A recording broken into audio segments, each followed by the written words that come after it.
The first part. The dull yellow bulb hung naked from the ceiling on a cord, a fluttering luminescence swinging from its lonesome noose, giving every edge in the dim room a little fuzziness. Like a million tiny raindrops hitting a flat pond all at once in the middle of a bright night, its reflection of the moon and stars shattered, yet maintained.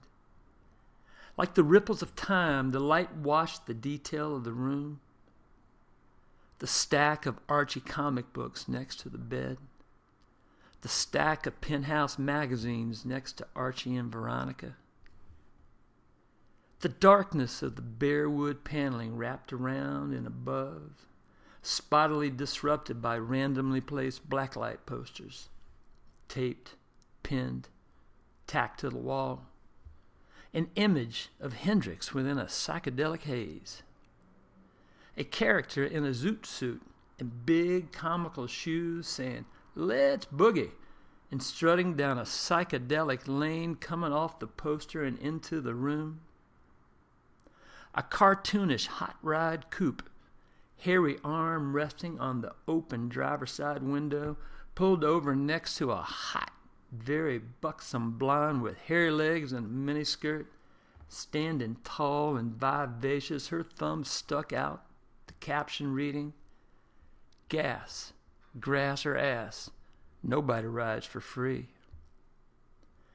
A coffee table made up of 2 peach crates balanced beneath a warped scrap of 1/4-inch plywood. The half-empty box of Marlboro Reds on the table lying open next to a small volcano of cigarette butts and ashes balanced atop a bent aluminum ashtray. The shadows of 2 gooseneck buds sitting mostly empty beneath the table. Only the Confederate stars and bars hanging in the window, its backside brightly spanked by the bold phosphorus beams emanating from the corner streetlight outside, across the yard, held together to dominate the room with any clarity, to dominate the doorway to the little hallway landing that met the top of the stairs, the little hallway landing which opened to the bathroom and Bobby's and Daniel Jr.'s room.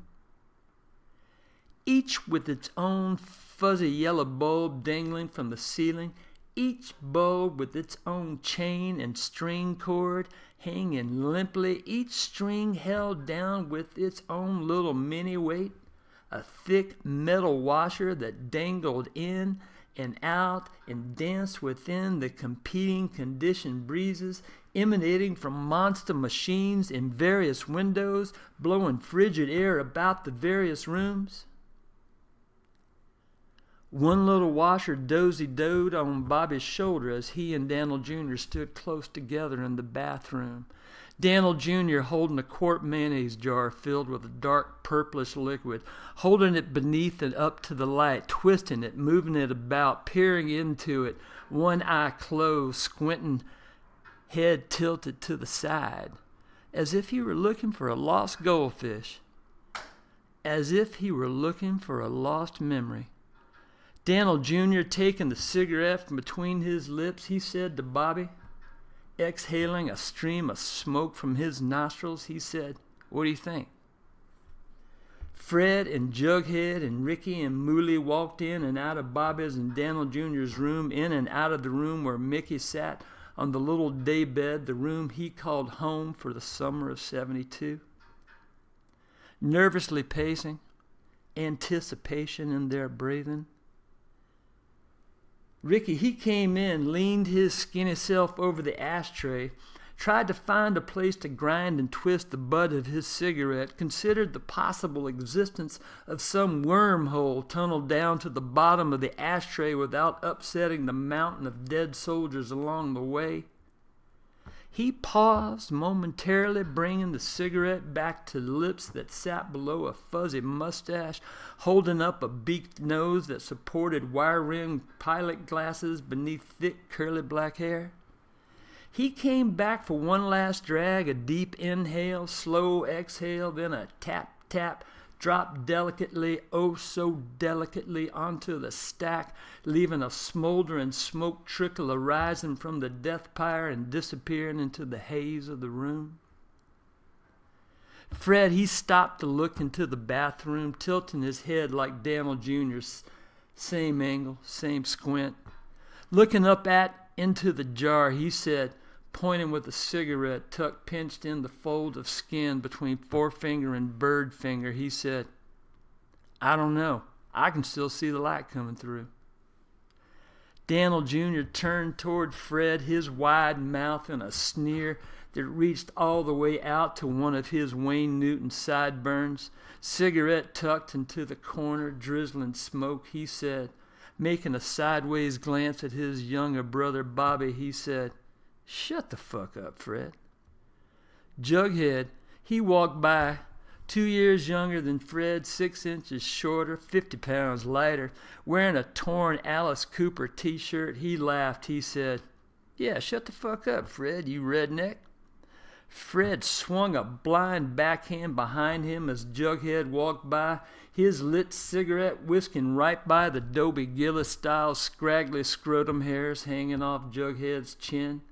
Oh, cuz, complained Jughead as he bobbed out of the way, squeezed past Ricky into Mickey's room, and plopped down on the bed next to Mickey, who looked up from flipping the pages of a Sergeant Rock comic book. Jughead, he grinned, tapped a box of Marlboros on his knee, popped the top with his thumb, shook a cigarette up to his lips, and slowly drew it out.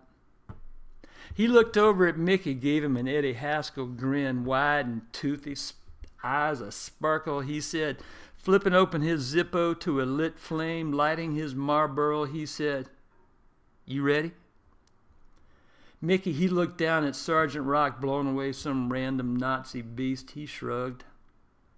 Mooley, he poked his shaggy head through the doorway, looked over Ricky's shoulder, gave a loud rebel yell and said, Hell yeah, he's ready, motherfucker.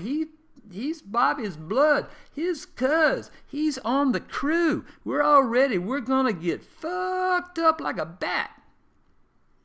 Ricky, he whooped in his high-pitched voice. Fred, he looked in and he whooped a raspy call. And Jughead, he whooped it up the loudest, inches away from Mickey's face.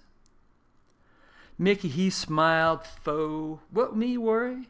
He pushed Jughead back. He got up, tossed the comic book onto the stack next to the penthouses, walked out of the now crowded and smoky room and into the little hallway/foyer at the top of the steps. He teetered at the top, looking down the dark stairway as it descended down into the glow of the dining room.